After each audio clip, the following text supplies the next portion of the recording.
Nilikuwa na maisha ya ndoto, kampuni yenye mafanikio, mke mrembo, mtoto wa kiume anayependwa, nyumba ambayo watu wengi wangehusudu. Kila kitu kilionekana kikamilifu hadi alasiri moja ya kawaida katika bustani ikawa domino la kwanza kuanguka. Maoni ya ajabu, hisia ya ndani, na kisha shimo jeusi la siri ambazo sikutegemea kugundua. Mke wangu alikuwa akiishi maisha mawili mbele ya macho yangu huku akijifanya mama wa nyumbani akilea mtoto wetu. Jifungeni mikanda kwa sababu kile ninachokwenda kuwaambia kitaonekana kama hadithi ya drama ya kisaikolojia, lakini ninaapa kila neno ni la kweli. Jina langu ni Elisante. Nina miaka 40 na nilikuwa nimefanikiwa vizuri. Ninamiliki kampuni ya ujenzi, ukarabati wa anasa na ujenzi mpya. Nilianza kuelekea mwisho wa miaka ya 20, nilijenga kutoka sifuri. Ilichukua saa nyingi, jasho nyingi, usiku kadhaa bila usingizi, lakini niligeuza kuwa kitu ninachojivunia. Tuna timu ya watu 27 sasa, wengi wao waaminifu kwa miaka, na tuna shughuli mwaka mzima. Sio wa kujionyesha, lakini nina pesa za kutosha benki kuweka familia yangu vizuri na zaidi. Mke wangu Neema ana miaka 32 sasa. Tulikutana miaka 8 iliyopita katika sherehe ya ufunguzi wa nyumba iliyoandaliwa na mwanafunzi mwenzangu wa zamani wa chuo kikuu. Karibu sikwenda. Ilikuwa usiku baridi wa Februari na nilikuwa nimeisha kushughulikia maafa na mfumo wa joto katika moja ya maeneo yetu ya ujenzi. Nakumbuka nilifikiria ningepita kwa saa moja, nikachukue bia, nisalimie, kisha nilale. Inashangaza jinsi maisha yanavyopuuza mipango yako. Nilimwona mara tu nilipoingia. Sio tu niliona, nilimtambua. Alisimama. Mrefu, labda mita 1 na sentimita 75, na buti zilizoongeza sentimita chache. Alikuwa karibu na mahali pa moto akizungumza na kundi la watu, lakini kwa namna fulani alionekana katika mwanga wake mdogo. Kulikuwa na kitu cha kuvutia kwake. Sio tu sura, ilikuwa namna alivyojibeba, kama ulimwengu haukumdai chochote, lakini yeye alichukua yote uliotoa kwa tabasamu. Sikumkaribia mara moja. Nilizunguka karibu na meza ya vinywaji, nikijaribu kuonekana wa kawaida. Yeye alikuja kwangu kwanza, akauliza kama nilikuwa yule mtu mwenye gari kubwa la kazi lililowekwa vibaya nje. Nilikuwa kweli. Gari langu kubwa la kazi lilichukua sehemu kubwa ya barabara na yeye alilazimika kuingiza gari lake dogo kando. Tulicheka kuhusu hilo na hivyo tukaanza kuzungumza. Kila kitu baadaye kilikuwa rahisi. Tulikaa katika kona yetu ya sherehe kwa usiku mzima, tukicheka, kubadilishana hadithi, kulinganisha uzoefu mbaya na chakula cha kuchukua. Niligundua alikuwa akifanya kazi kama mbunifu wa mambo ya ndani wa kujitegemea, akijaribu kupata kazi thabiti baada ya kuacha kazi katika duka la fanicha. Alikuwa mwerevu, mwenye azimio na angeweza kushindana katika mazungumzo yoyote, jambo ambalo nilipenda. Tulitoka kwa kahawa siku 2 baadaye. Kisha chakula cha jioni. Kisha safari ya gari bila lengo kwa sababu hatukutaka kurudi nyumbani. Kabla sijagundua, tulikuwa tukitumia karibu kila jioni pamoja. Mwaka mmoja baadaye alihamia kwangu na mwaka mwingine baadaye tulioana. Harusi ndogo, familia na marafiki wa karibu tu. Nilivaa suti yangu bora, yeye gauni jeupe lililonifanya nisahau jinsi ya kupumua kwa sekunde. Miaka hiyo ya kwanza ilikuwa ya dhahabu. Tulijenga utaratibu. Mimi niliendelea kufanya kazi saa nyingi kukuza kampuni na Neema aligeuza nyumba yetu kuwa kiota. Kisha alikuja Jabari. Yule mvulana alitoka akilia kama bingwa. Mzima, mwenye kelele, mkamilifu. Wakati hadithi inapoanza alikuwa na miaka 4 na anafanana kabisa na mama yake, mabega yale yale, tabasamu lile lile linaloangaza chumba. Nakumbuka nilimshika usiku huo wa kwanza hospitalini, Neema amelala kando yangu na nilifikiria hii ndiyo yote. Hii ndiyo kilele. Nilishughulikia pesa tangu siku ya kwanza. Neema na mimi tulizungumza hata kabla Jabari hajazaliwa. Alitaka kuwepo kwa ajili yake, asikose sekunde yoyote ya ukuaji wake. Nilikubali. Angekaa nyumbani na mtoto na mimi ningeshughulikia yote mengine. bili, ununuzi, bima, akiba, isikujali. Kwa kweli nilihisi fahari ya kutoa. Mwanzoni alikuwa mzuri sana. Aliweka nyumba safi kabisa, alikuwa na chakula cha jioni tayari hata kama kilikuwa rahisi, na alimfanya Jabari kama mkuu mdogo. Alikuwa amechoka hakika, mama yeyote mpya ni hivyo, lakini alishughulikia kwa neema. Nilirudi kutoka siku ya saa 12 nikiwa na jasho na maumivu, na yeye alinikaribisha kwa tabasamu na kukumbatia, Jabari akilia kutoka kiti chake cha mtoto sebuleni. Nilihisi bahati. Hapana, zaidi nilihisi nimechaguliwa. Kama nimepata aina hiyo adimu ya upendo ambayo nyimbo huandikwa kuihusu. Sikugundua mabadiliko madogo mwanzoni. Ufanyi hivyo unapozama hadi shingo kazini na kujaribu kuwa mume na baba mzuri. Maisha yanaenda haraka unapoyaishi. Siku moja inachanganyika na inayofuata. Jabari alitimiza miaka 2 kama kimbunga kidogo. Amejaa nguvu, maswali na mtiririko usioisha wa kwa nini ambao ungeweza kumfanya mtu mzima apige magoti. Neema hakuwa mtu wa kulalamika. Lakini nilirudi nyumbani baada ya siku ndefu na nikaona sura katika macho yake, kama alikuwa akienda polepole. Nyumba bado ilikuwa safi, Jabari ameoshwa na kulishwa, lakini Neema alikuwa amekaa sofani akitazama kikombe cha kahawa kilichopoa kama alikuwa amesahau alikifanya saa 3 zilizopita. Hatimaye alifunguka jioni moja baada ya chakula cha jioni. Alisema alikuwa amechoka tu. Kwamba Jabari alikuwa anapitia hatua ambapo alihitaji uangalizi wa mara kwa mara, na mwisho wa siku alihisi kama alikuwa amevutwa nyuma ya lori. Nilisikiliza. Nilikubali. Niliweza kuona wazi kama jua hakukuwa akibuni. Kwa hiyo nilifanya kile nilichofikiria mume yeyote anayempenda mke wake angefanya. Nilimwambia tutachukua msaada. Wiki 2 baadaye Halima alifika. Nilimpata kupitia rufaa kutoka kwa mmoja wa wasambazaji wangu, mke wake alikuwa akiapa juu yake. Halima alikuwa karibu mwisho wa miaka ya 40, uso wa upole, sauti laini. Kutoka siku ya kwanza alifanana na Jabari. Yeye alimpenda. Neema pia alionekana amelegea, ingawa niliweza kuona alikuwa na wasiwasi juu ya kukabidhi usukani mwanzoni. Halima hakuwa mlezi tu. Alishughulikia nguo, alipanga, alipika chakula cha jioni mara 2 kwa wiki. Alimpa Neema nafasi ya kupumua aliyohitaji, na nikaanza kuona kidogo cha nuru ya zamani ikirudi kwake. Kwa muda huo uliopatikana tena, Neema alianza kurudi polepole katika aina ya maisha niliyotaka daima kwake. Alijisajili katika uwanja wa michezo wa karibu. Alichukua usajili wa mazoezi ya kunyoosha mwili na mkufunzi binafsi. Hakuna kitu cha ajabu, vipindi vichache tu kwa wiki, alisema, kusaidia mgongo na viwango vya nguvu.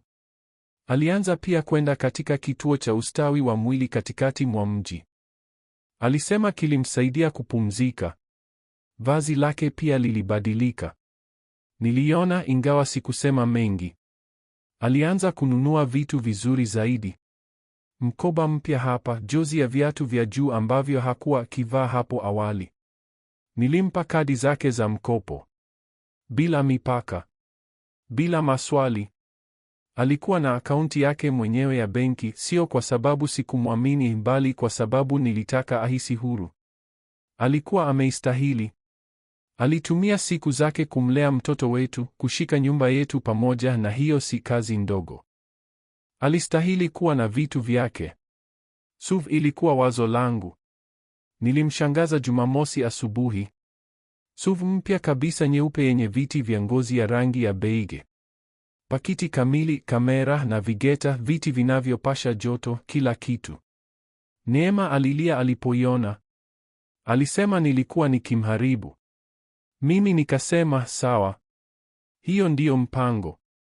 Kwa wakati huo nilihisi tulikuwa na mfumo unaofanya kazi. Mimi nilikuwa nikifanya kazi saa 10 hadi 12 kwa siku, wakati mwingine zaidi. Kati ya maeneo ya ujenzi, mikutano ya wateja na safari za mara kwa mara nje ya mji, sikuwa nyumbani sana wakati wa mchana. Lakini nilikuwa nikihakikisha daima niko nyumbani kwa chakula cha jioni. Au angalau kwa kulala, ikiwa nililazimika kukaa marehemu. Wikendi nilimchukua Jabari kuvua samaki au kupika pankake. Tulikuwa timu, Neema na mimi. Hivyo ndivyo ilivyoonekana. Yeye alishughulikia nyumba, mimi kampuni, na sote tulikuwa wazazi pamoja. Alikuwa na muda zaidi kwa ajili yake mwenyewe ambao nilifikiria ulikuwa wa afya.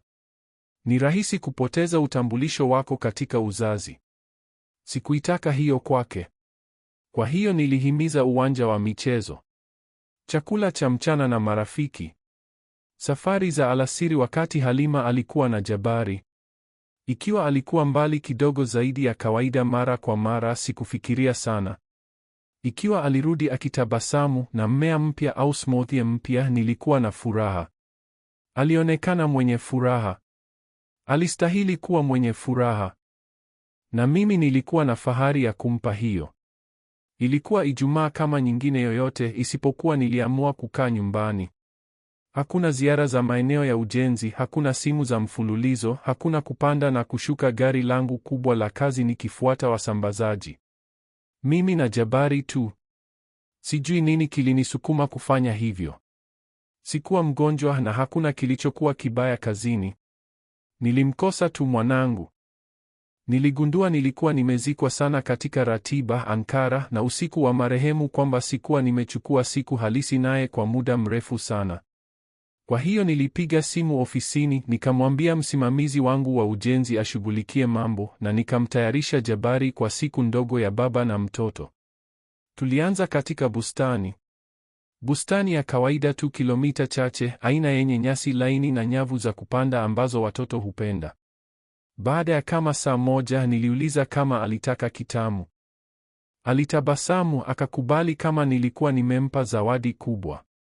Tulitembea hadi kiosk karibu na ziwa na nikamwacha achague. Alichagua ice cream ya chokoleti.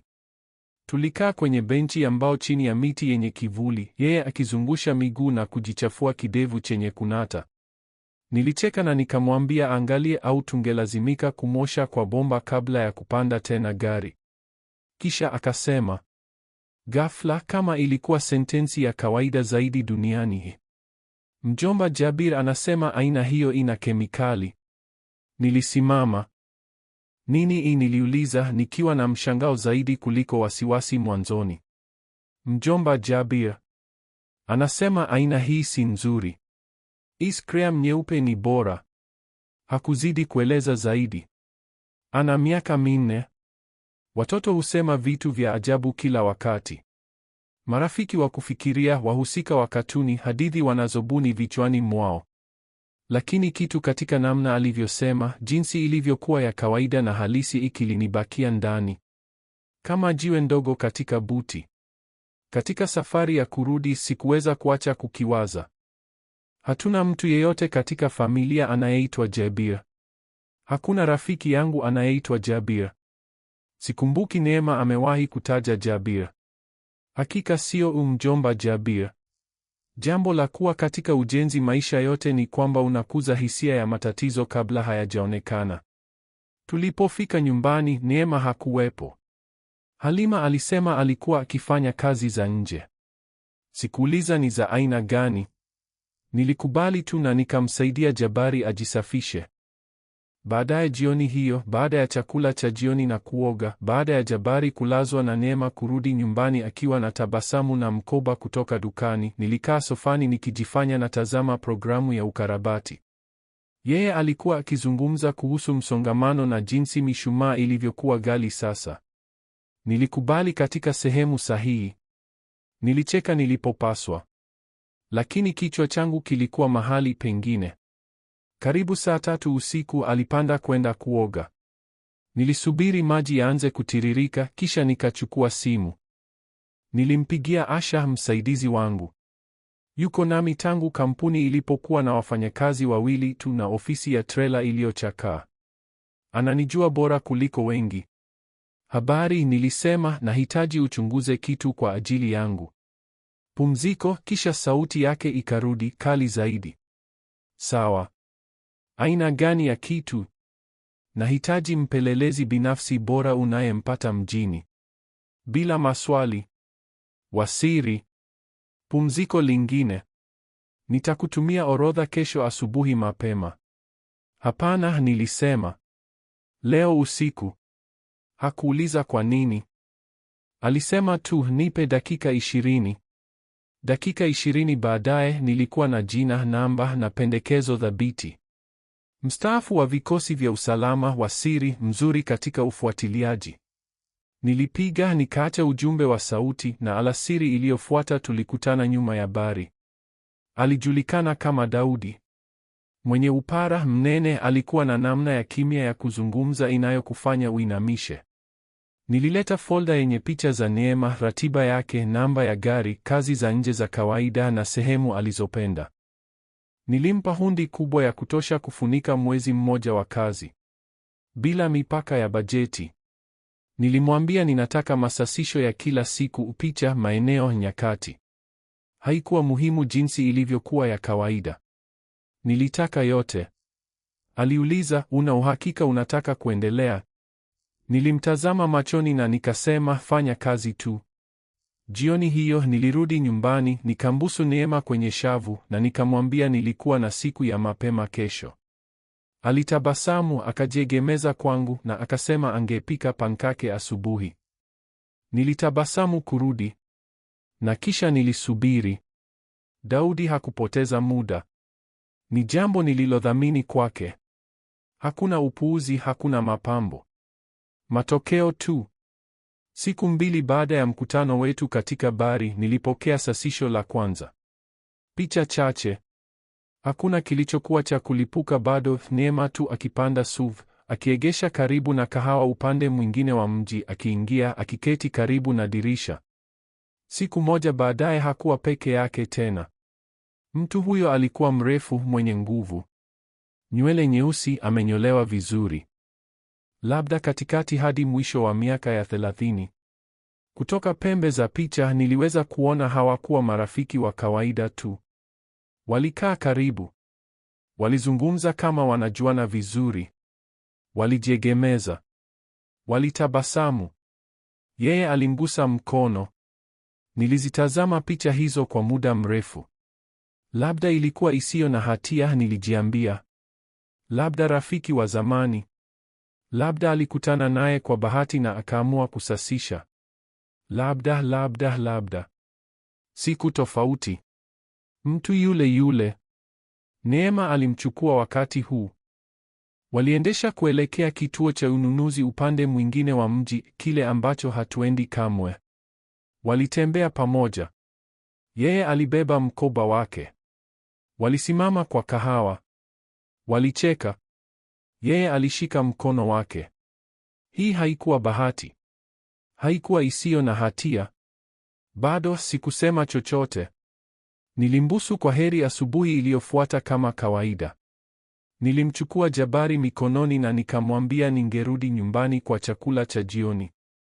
Nilifanya kama kawaida, ingawa tumbo langu lilikuwa likizunguka na akili ikikimbia mizunguko nisiyoweza kupunguza. Kila siku Daudi alituma zaidi. Picha, klipu fupi, ratiba chache.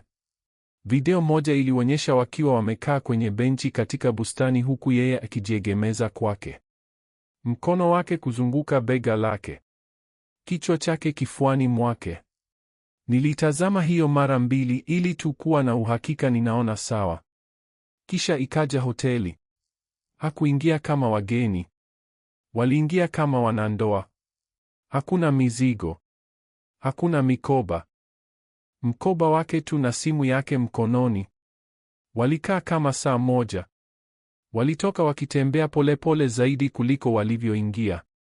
Yeye alimgusa mgongo wake wa chini walipokwenda gari. Yeye alitabasamu juu yake bila wasiwasi. Huo ulikuwa wakati moyo wangu ulipoanguka kweli. Kama kitu kilikuwa kimechanuliwa kutoka kifua changu na kubadilishwa na kizuizi cha risasi. Sikuwa na mshangao, si hasa. Lakini ilinigonga kwa nguvu vile vile. Kuiona ilikuwa tofauti na kushuku. Kumwona na mtu mwingine akicheka, mwenye furaha, anayejulikana, ilikuwa kitu kingine kabisa. Na kilichosokota kisu zaidi kilikuwa kile Jabari alichosema. Mjomba Jabir. Alikuwa yeye. Mtu huyu. Yule aliyemtambulisha katika ulimwengu wa mwanangu. Sikumkabili. Sikupiga milango au kudai majibu. Nilihitaji kuwa na uhakika. Nilihitaji yote. Kwa hiyo niliendelea kujifanya. Kila asubuhi niliamka, nikapika kahawa, nikambusu kwenye shavu. Niliuliza siku yake inaonekana vipi. Aliniambia anafanya kazi za nje au anaenda uwanjani. Nilikubali na nikasema sawa mpenzi. Wakati huo huo, Daudi alikuwa nje akifuata, akirekodi, akiandika kila kitu. Mara 2 au 3 kwa wiki. Mara nyingi hivyo walikutana. Siku zingine kahawa au chakula cha mchana tu. Wakati mwingine hoteli. Daima upande mwingine wa mji. Daima mahali alifikiri hataonekana. Daudi alikuwa wa utaratibu.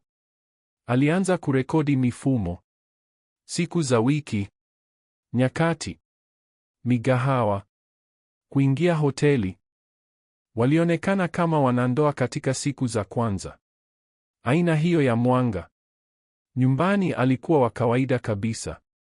Akitabasamu. Akiwepo.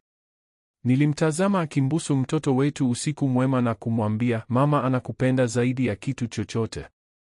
Uwili huo ulivunja kitu ndani yangu. Nilikuwa nikiandika pia. Nikaanza kuweka alama siku kwenye daftari ofisini. Nilitoma moja baada ya nyingine. Mikutano 14 katika mwezi mmoja. 6 katika hoteli. Zingine bari, bustani, maduka, sehemu ambazo yeye na mimi hatukuenda pamoja kamwe. Ilikuwa wazi haikuwa mpya. Haikuwa wakati wa udhaifu. Ilikuwa maisha ya pili. Na mimi nilikuwa nikihifadhili yote. Suvi. Nguo. Muda. Anasa ya kufanya kazi za nje huku Halima akimwangalia mtoto wetu na mimi nikivunja mgongo wangu kutoa. Yote yalikuwa na maana sasa. Ilinifanya nihisi mjinga. Nilimpa bado siku chache, nikakusanya kila kipande cha ushahidi Daudi alikuwa nacho. Nilichapisha picha, nikaokoa video kwenye kumbukumbu na nikaweka yote katika folda ya manila iliyoandikwa jina lake.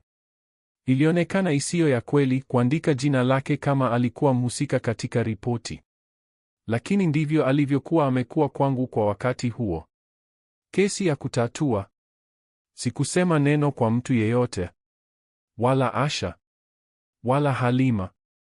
Wala kaka yangu au rafiki yangu bora. Nilichukua peke yangu. Na kisha nilifanya mpango. Siku ya kuzaliwa ya Neema iliangukia Alhamisi mwaka huo. Nakumbuka kwa sababu niliamka mapema kama kawaida nikipika kahawa huku nyumba bado kimya. Jabari alikuwa ameingia kitandani mwetu usiku, kwa hiyo nilimwacha Neema alale kidogo zaidi. Nilisimama jikoni na kikombe, nikitazama anga ikibadilika kutoka kijivu hadi dhahabu kutoka dirishani, nikifikiria kile kinachokuja. Ilikuwa imepita kidogo zaidi ya mwezi mmoja tangu nilipompa folda hiyo mpelelezi binafsi. Mikutano 14. Ziara 6 za hoteli. Picha kadhaa, saa nyingi za video, zote zimeandikwa na muda. Nilikuwa na kila undani umewekwa kama michoro kwenye meza. Lakini sikusema neno. Bado. Niliamua siku yake ya kuzaliwa itakuwa siku hiyo. Halima alinisaidia kuandaa yote.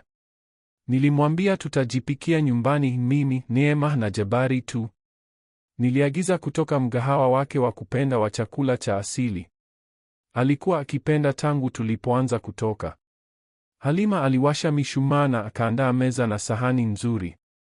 Nilichukua chupa ya divai aliyopenda Neema. Muziki laini nyuma. Yote tulivu, yote ya joto. Kama hakuna kilichokuwa kibaya. Neema alirudi nyumbani karibu saa 12 jioni. Alisema alikuwa amenunua. Alikuwa na mikoba miwili mkononi, mmoja kutoka dukani, moja kutoka duka la vipodozi. Alikuwa mzuri. Nywele zilizopindika, lipstick, akitabasamu kama ilikuwa siku bora ya wiki. Alipoona meza aliangaza. Lo, alisema, umefanya yote haya? Nilitembea kwake na nikamkumbatia. Bila shaka. Leo usiku ni kwa ajili yako. Akajiegemeza kwangu akinibusu shavu. Wewe ni bora, alisema. Tulikula. Jabari alikuwa mzungumzaji wakati wote, akituambia kuhusu kiwavi alichokiona kwenye ukumbi kabla. Neema alicheka na akafuata, akimuuliza maswali, akinyosha mezani kurekebisha leso yake. Ikiwa ungeingia hapo hapo, ungeadhani tulikuwa familia kamili katika jioni tulivu. Saa 2:30 usiku, Jabari alilazwa na alikuwa akikoroma polepole. Neema alikuwa amekaa sofani na blanketi, glasi ya divai mkononi. Nilikaa kando na nikasema, tuangalie kitu pamoja. Nina kimoja cha kufurahisha tayari. Alitabasamu. Ni nini? Utaona, nilisema nikichukua remote. Nilikuwa nimepakia faili siku hiyo mkusanyo wa video wa Daudi. Wao wawili katika kahawa, wakishikana mikono katika maegesho, wakiingia katika ukumbi wa hoteli, wakitoka saa moja baadaye wakitabasamu. Nilibonyeza play. Mwanzoni Neema aliinamisha kichwa kama amechanganyikiwa. Kisha alikaa wima zaidi. Macho yake yalikuwa yamekazwa kwenye skrini. Alipiga kope mara kadhaa kwa nguvu. Mkono wake ulisimama kwenye glasi ya divai. Hakuzungumza kwa angalau sekunde 30. Kisha kimya lakini kali ulikuwa unanifuata. Sikujibu. Niliinuka na nikaenda ofisini. Nilirudi na folder. Niliacha ikaanguka kwenye meza ndogo mbele yake. Hakuigusa. Aliitazama kama ilikuwa sumu. Kisha polepole aliifungua. Picha baada ya picha. Wao wawili katika sehemu tofauti. Maelezo. Muda. Ukurasa baada ya ukurasa. Mikono yake ilianza kutetemeka. Aliangalia chini kwenye paja, kisha juu kwangu. Uso wake ulibadilika, kwanza kuchanganyikiwa, kisha hofu, kisha kitu nisiweze kutaja. Machozi yalianza kuvimba katika macho yake. Tafadhali, alisema. Niruhusu nieleze. Sikusema chochote. Nilisimama pale, mikono imevukana. Nilisubiri. Aliweka folder chini. Akajifuta uso. Haikuwa kile unachofikiria, alianza. Haikuwa na maana. Sikupanga. Nidi ilitoroka tu. Sikujibu. Nilitaka aketi katika kimya hicho. Nilitaka ahisi uzito. Aliendelea kuzungumza. Akibubujika kweli. Akisema jinsi mambo yalivyokuwa yenye mkazo, jinsi alivyohisi asiyeonekana, jinsi hakujua tena jinsi ya kuzungumza nami. Udhuru. Sababu. Hakuna ya kutosha. Nilikaa tena. Nilimtazama akitafuta msingi kwenye sakafu iliyokuwa ikianguka. Alipomaliza maneno hatimaye niliitikia mara moja. Hakusogea kutoka sofani kwa muda mrefu. Alikaa pale tu akishika folda hiyo kama ingeweza kumuma. Nilimtazama kwa makini. Nilimtazama akilia, akijaribu kujipata, akianguka tena. Macho yake yalibaki sakafuni kama kuniangalia. Ilikuwa nyingi mno. Sikupiga kelele. Sikutupa chochote. Sikuhitaji. Alikuwa tayari anajua ardhi imetoweka chini yake. Nilivuka mikono na nikamwambia hasa jinsi itakavyokuwa. Sitakuachana, nilisema. Si sasa. Bado. Aliinua macho yamevimba, midomo inatetemeka. Lakini usichanganye na msamaha, nilisema. Si huruma. Ni kwa Jabari. Kwa sababu yule mvulana juu bado anafikiria wewe ni ulimwengu wake wote. Na sitakuwa mimi ninayemvunja. Bado. Alianza kulia tena. Kilio kirefu kinachotikisa. Nilimwacha alie. Niliacha kimya kirefuke hadi kikafunika chumba. Alipotulia hatimaye nilimpa masharti. Alifungua mdomo kuzungumza, lakini niliinua mkono. Havijadiliwi. Huhitaji tena msaada. Umekuwa na mapumziko mengi, upole mwingi. Wakati wa kufanya kile ulichojisajili. Alitikia kati ya machozi. Hakuna tena kadi za mkopo. Nimezizima tayari. Hakuna tena ununuzi. Hakuna tena migahawa. Hakuna chakula cha kuchukua. Utapika kila mlo kuanzia sasa. Itikio lingine: hakuna tena gari. Nachukua funguo leo usiku. Alikuwa akiuma mdomo wake kwa nguvu, nilidhani anavuja damu. Hakuna siku katika kituo cha ustawi. Hakuna uwanja wa michezo. Hakuna mazoezi ya kunyoosha. Hakuna matibabu ya uso. Hakuna siku za marafiki. Unakaa katika nyumba hii na unaitunza kama ina maana kwako, kwa sababu ndiyo sasa pumziko. Niliacha izame. Unaifanya safi. Unamlisha. Unamlea mtoto wetu. Unashughulikia nyumba hii kama ndiyo yote ulionayo, kwa sababu ndivyo ilivyo sasa. Alijifunika uso kwa mikono yote miwili, akitetemeka, akinong'ona, nitafanya chochote. Nilijiegemeza vizuri, kwa sababu ikiwa nitasikia hata manung'uniko ya mtu huyo tena au mtu mwingine yeyote, unaondoka. Hakuna majadiliano. Hakuna nafasi ya pili. Unaondoka bila chochote isipokuwa begi la nepi na majuto. Unaelewa? Hakuzungumza. Alitikia polepole. Niliinuka. Nilichukua folda kutoka meza ndogo na nikaileta ofisini. Niliiweka katika drawer nilipokuwa nikiweka vitu nisitake kuona tena kamwe. Niliporudi nje, bado alikuwa sofani akijifuta uso kwa mkono wa shati, magoti yamevutwa juu kama mtoto aliyeogopa. Nimesema kweli, nilimwambia. Siko hapa kukuadhibu. Niko hapa kulinda mtoto wetu. Ikiwa unamjali yule mvulana kama mimi, utachukua nafasi hii ya pili kwa uzito. Alinong'ona, ndiyo. Na hapa ndiyo. Basi ionyeshe, nilisema. Kwa matendo. Si maneno. Na hivyo tukaanza sura inayofuata. Asubuhi iliyofuata niliamka mapema, nikamuita Halima jikoni na nikamfukuza. Alishangaa lakini hakufanya maswali mengi. Alisema anaelewa, akanipa tabasamu la heshima na akaacha ufunguo juu ya kaunta. Jabari alimkumbatia kwa heri na akauliza kama atarudi. Alisema si kwa muda mdogo. Neema alikaa chumbani asubuhi hiyo, kimya kama kivuli. Baadaye siku hiyo alipiga simu uwanjani na akafuta usajili. Miadi katika kituo cha ustawi ilitoweka kutoka kalenda. Akaunti zake za mitandao zilitulia. Na funguo za SUV niliiziba katika kasha salama. Nyumba ilibadilika. Muziki uliokuwa ukicheza kutoka spika yake kila alasiri ulinyamaza. Harufu ya chakula cha kuchukua ilibadilishwa na sufuria na mchuzi wa polepole. Sahani zimeoshwa na kukaushwa kwa mkono. Sakafu zimefagiliwa mara 2 kwa siku. Vichezeo vya Jabari vimepangwa. Nguo zimekunjwa na kuwekwa badala ya kukusanyika kwenye viti.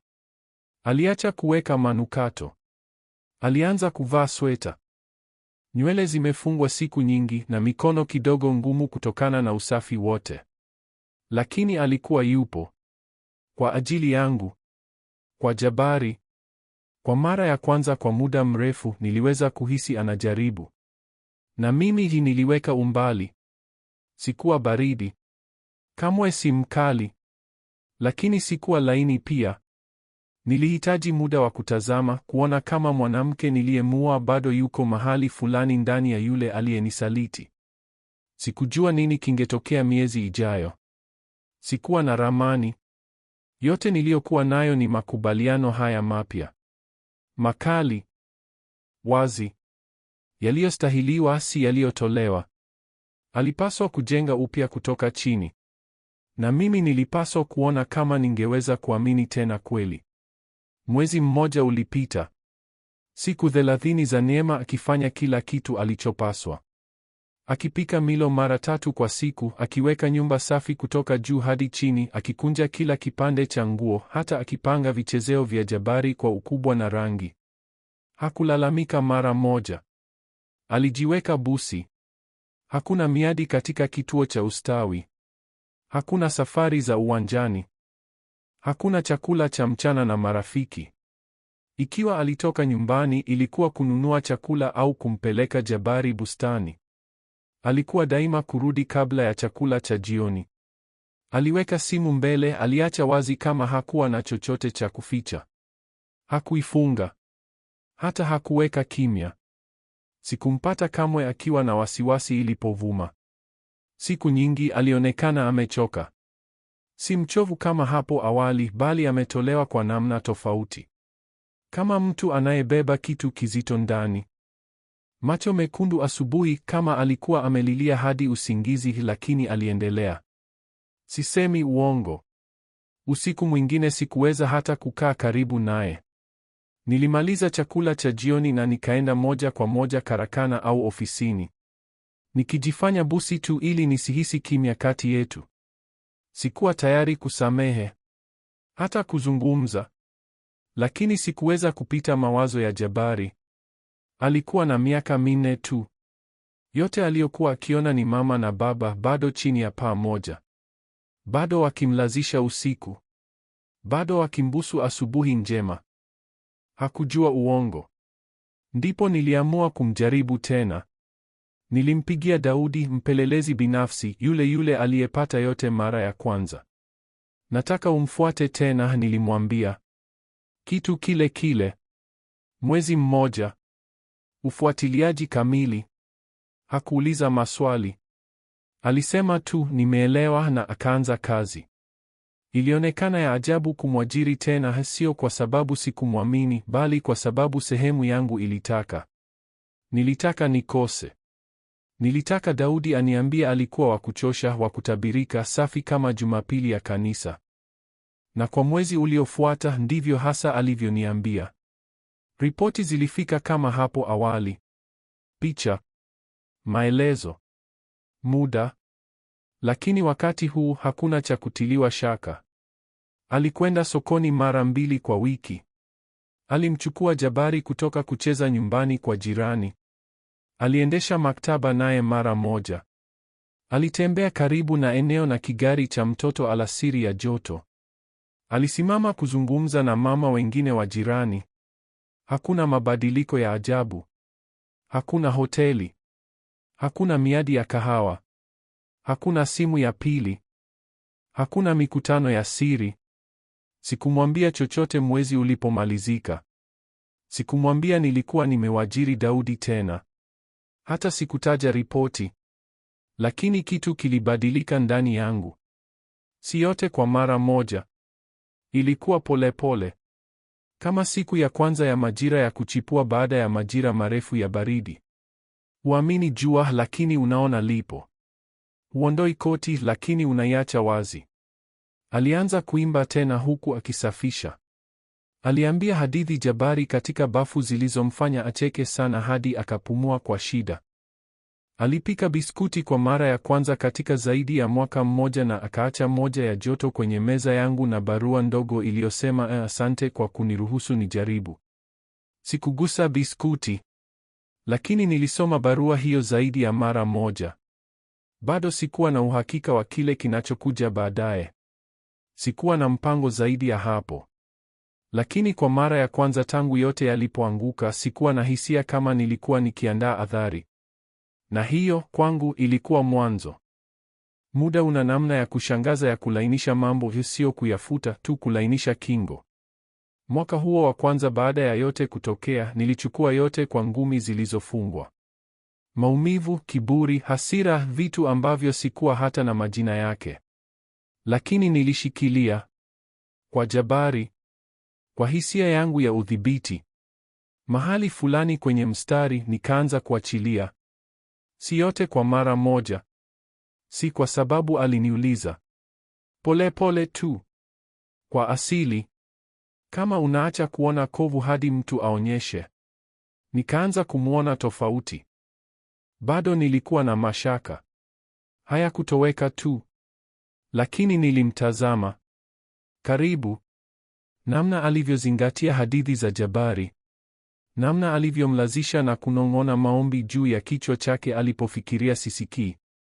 Namna alivyoanza kuweka simu uso juu ya kaunta kama alitaka nione hakuna chochote. Namna alivyoacha kujificha. Kutoka kwangu. Kutoka kwake mwenyewe. Jabari aliendelea kukua haraka kama watoto hufanya. Kupitia yote alikuwa pale. Akiwepo. Mwenye upendo. Thabiti. Na hatimaye nilikuwa mimi pia. Ilichukua muda, lakini kimya kati yetu kilianza kubadilika. Kiliacha kuhisi baridi. Kiliacha kuhisi ukuta. Tukaanza kushiriki milo tena, si kula tu, bali kuzungumza. Nilijipata nikicheka utani wake tena. Alitabasamu zaidi. Macho yake yalirudi kuishi. Polepole vipande vilivyotawanyika vilianza kuungana tena. Haikuwa kamili, lakini ilikuwa halisi. Miaka 4 baadaye tulipata binti yetu. Zawadi. Sikuwa na uhakika nataka mtoto mwingine. Nilikuwa nimejiambia sehemu hiyo ya maisha yetu imekwisha. Lakini Neema alileta kwa upole, bila shinikizo. Na wakati ulipoonekana sahihi, tulijaribu. Bado tunaishi katika nyumba ile ile. Bustani ni kubwa sasa. Neema amepanda lavenda kando ya uzio, anasema inamtuliza. Jabari ana miaka 8, mrefu kwa umri wake, daima nje akipiga mpira au kujenga kitu kwa fimbo. Wakati mwingine inapokuwa kimya, na keti kwenye ukumbi wa nyuma na kikombe cha kahawa na ninawatazama kutoka dirishani.